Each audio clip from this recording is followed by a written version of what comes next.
ایک چھوٹے سے گاؤں میں آمنہ نامی عورت رہتی تھی۔ آمنہ حاملہ تھی اور اپنے پہلے بچے کی ماں بننے والی تھی۔ گاؤں میں ہسپتال دور تھا اور سہولیات کی کمی کی وجہ سے عورتیں اکثر مشکل حالات میں زچگی کرتی تھی۔ آمنہ کی ماں ہمیشہ اسے کہتی، اپنی اور بچے کی صحت کا خیال رکھنا بہت ضروری ہے۔ وقت پر چیک اپ اور دوا نہ ملے تو ماں اور بچے دونوں کو نقصان ہو سکتا ہے۔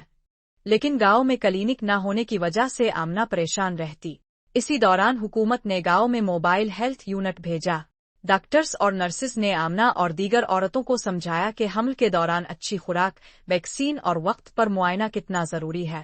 آمنہ کو مفت دوائیاں اور خوراکی سپلیمنٹس دیے گئے۔ نرس نے کہا، یہ حکومت کی ذمہ داری ہے کہ ہر ماں اور بچے کو صحت کی بنیادی سہولت فراہم کرے تاکہ ہمارا مستقبل محفوظ رہے۔ وقت آیا تو آمنہ نے محفوظ ماحول میں بچے کو جنم دیا۔ بچہ صحت مند تھا اور آمنہ کی خوشی دیدنی تھی۔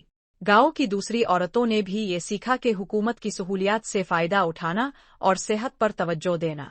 ایک چھوٹے سے گاؤں میں آمنہ نامی عورت رہتی تھی۔ آمنہ حاملہ تھی اور اپنے پہلے بچے کی ماں بننے والی تھی۔ گاؤں میں ہسپتال دور تھا اور سہولیات کی کمی کی وجہ سے عورتیں اکثر مشکل حالات میں زچگی کرتی تھی۔